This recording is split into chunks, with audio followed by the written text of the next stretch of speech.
Shalom, shalom. First and foremost, we want to give all praises and honor and glory to Yahweh, Ba'ashem, Yahushai, Ba'ashem, Rakakodash. God will honor to the elders and the apostles of Great Millstone and Rural. Salvation to the Akim, pushing his truth, and sincerity to the four corners of the earth, to the few aqua to listen and learning, be obedient to the husband.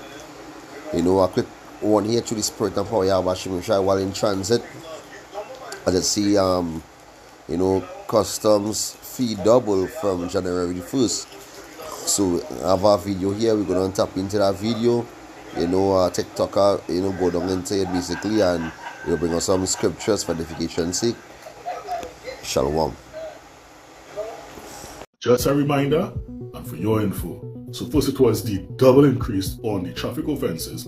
Now, customs. Custom fees doubled from January 1st. The government has quietly doubled several custom fees effective January 1st, 2026 through a legal notice published on Christmas Day.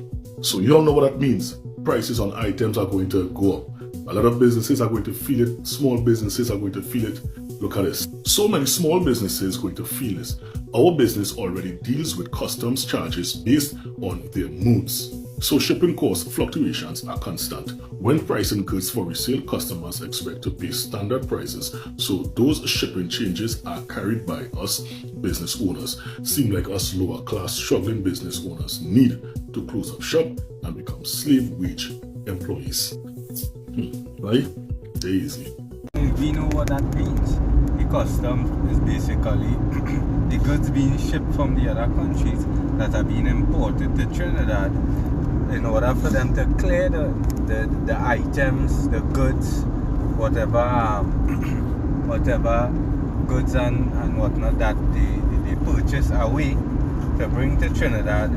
In order for them to receive the goods, they're gonna have to pay double the amount to customs, all the different custom and brokerage services, right?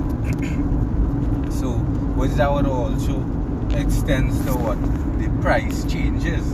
It would be a rise in our prices at whatsoever goods that they target, right? So instead of you paying $10 for that item, with the double increase and whatnot, the owners, the store owners and these things, the suppliers, the price would actually increase. By the time it reach on the market, you would see like a 30-40% increase in the goods, right? So that would leave you for what? And all these here is basically the hyperinflation that's in the system. We know it. They don't want to come out too much and say it, but hey, the hyperinflation, because the dollar itself is a fiat currency. We money being backed by the US dollar, and what's gonna be the outcome? Goods would be much more expensive while the dollar itself depreciates. So they would actually try to quell this thing by raising certain items and targeting certain areas. For instance, the traffic offense, right? A heavy penalty. They're looking to double all the prices on different offenses and seat belts and breaking at the law, right? So hey, we just have a few precepts to bring out, concerning that. The scripture here in 2nd Ezra 16. This one here first.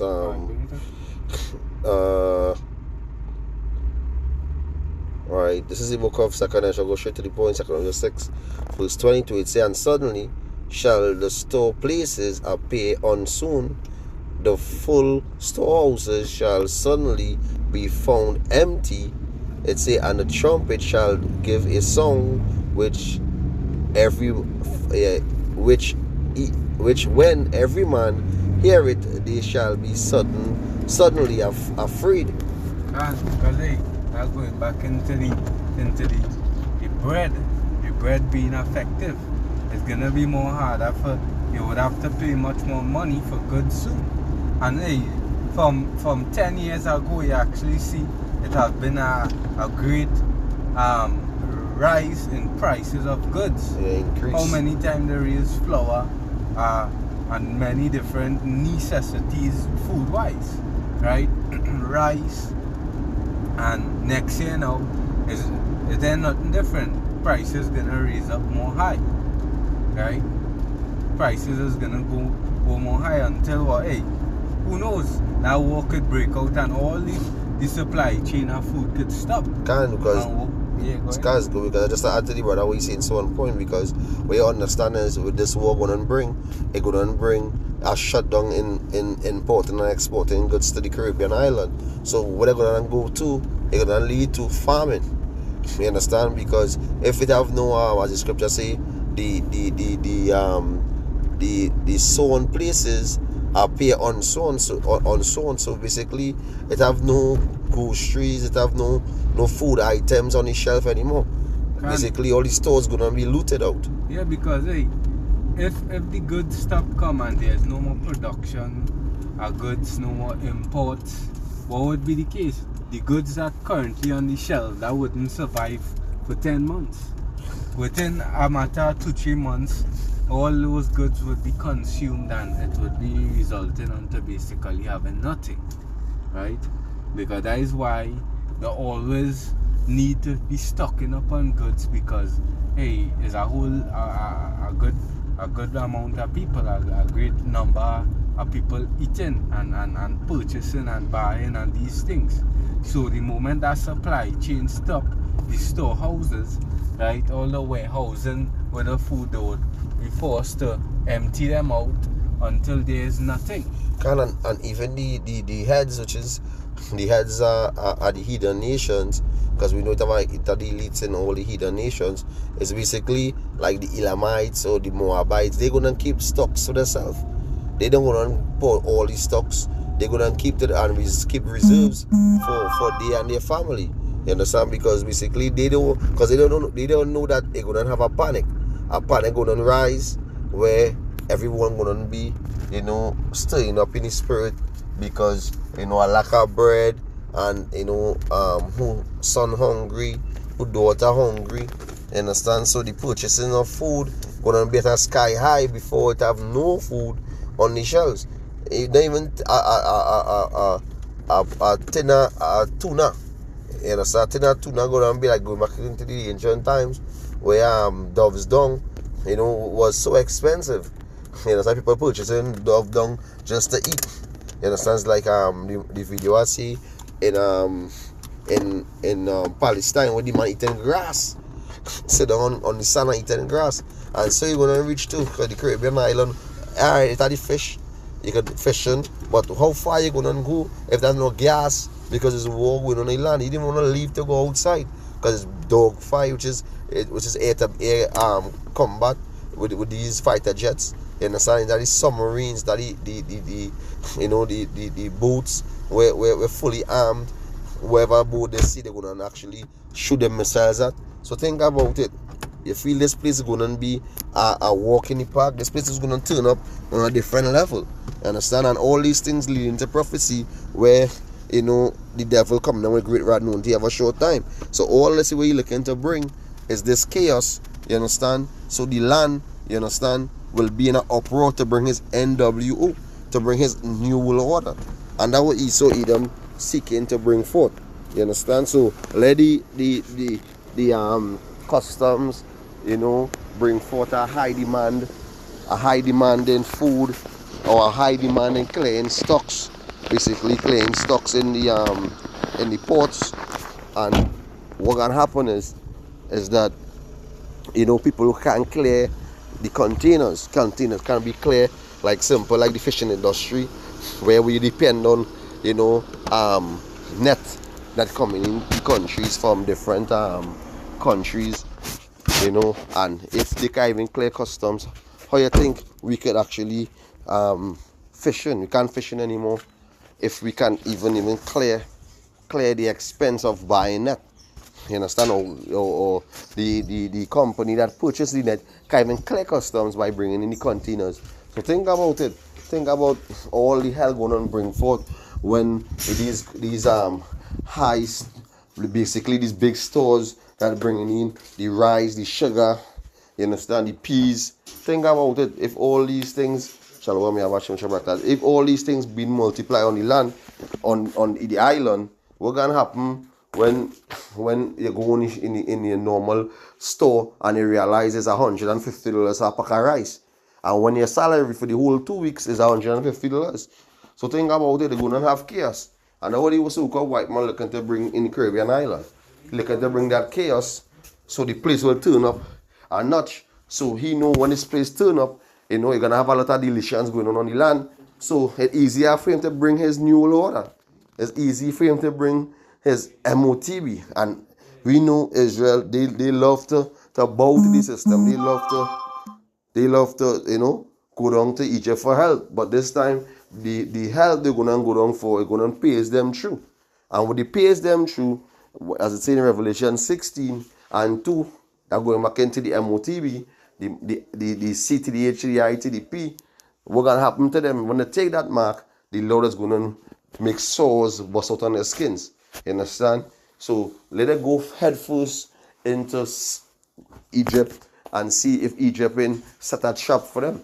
So all this right now is taking place is strategy from the beast man, which we know the so-called white man, the physical counterpart of Satan, which is Esau Edom. He is laying his snares, his traps. You understand? To catch these 2/3 and these other nations who gonna wake up and realize that, you know, Esau is fucking up, and then as the prophecy say that he gonna bring these other nations gonna bring destruction upon him with these ICBM missiles. So the more Esau do right now is the more he do for prophecy, the more he keep on bringing unrighteous decrees, he bringing more and more harder for you to eat or more harder for you to live by, is the more the people are gonna rebel, the more people are going to uproar, and the more he's going to come with his unrighteous decrees until he come down with the hammer. It's basically deleting whoever it is who against his system. So right now we just see what's taking place from the 1st of January. We're going to see they're going to double, as customs say, they're going to double their fee. So hey, let's have your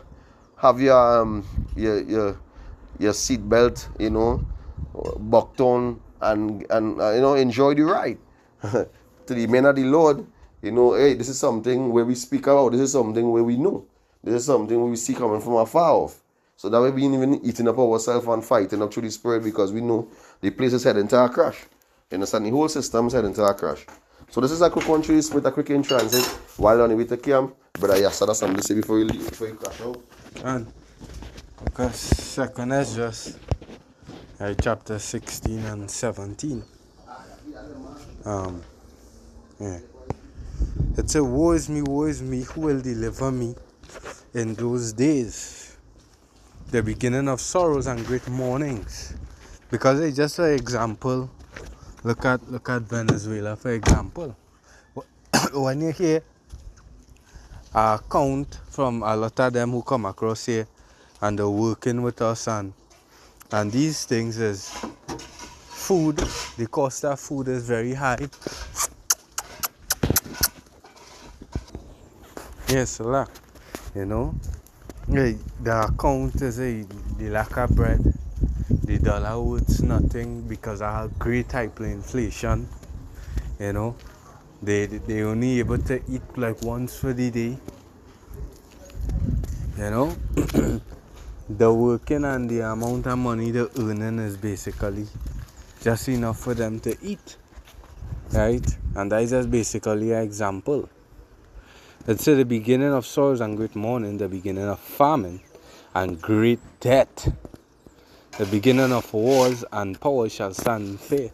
Because you've seen it, the vibration of war, it have even reached from quite on that side of the earth, even you know, even onto the Caribbean, right?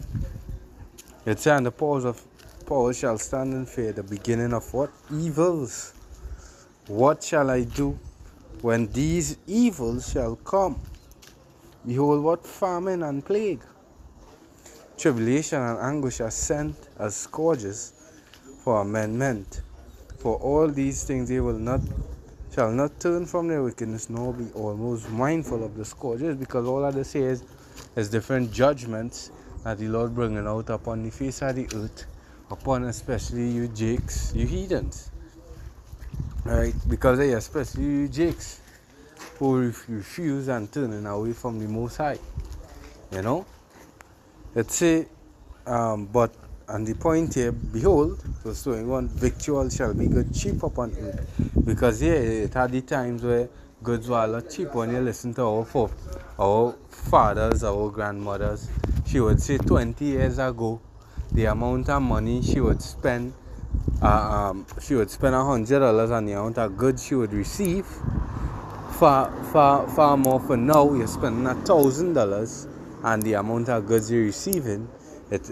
It shows that the money it surely dropped its value, and the cost of goods have really heightened, right?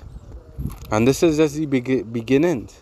It say that they shall think themselves to be in good case, and even then shall evils grow upon earth, sword, famine, and great confusion. Right? Because that way it coming down to, because the Lord setting up this place so that Jacob's trouble. And within that, it is also it spoke about the famines, the lack of bread, the seditions among men. So all of these things is also a part of the prophecy. So little by little, it's coming in gradually until boom, it fully takes hold. Right? Until it fully takes hold. Another precept here. Because something else we have been noticing is plenty in the lack of jobs and these things, a lot of laid offs and these things in this kingdom. Ecclesiastes 12 and 3, it's saying that day when the keepers of the house shall tremble, and the strong men shall bow themselves, and the grinders cease because they are few. Little bit of work. The scripture even saying the Isaiah 19, there shall be no work for Egypt. Right?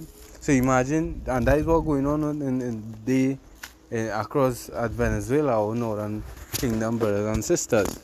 Lack of work and the cost of living is very, very high. You know? So if you ain't able to work, you get no money. So how would you be able to purchase food? Right? Let's see, and the grinders cease because they are few, and those that look out of the windows be darkened. Right? And the door shall be shut in the streets when the sound of grinding is low. And he shall rise up at the voice of the bird. He shall rise up as the voice of a bird. Right? And all the daughters of music shall be brought low, because that brings a great mourning in the land. It ain't no rejoicing there anymore, because lack of bread in the land, you know. The people in a certain position, it's uncomfortable, and that is what the Lord is about to bring through this devil, right? Through this rulers of the world, the wicked, right? Another precept here, and then there a cry at the fish gate.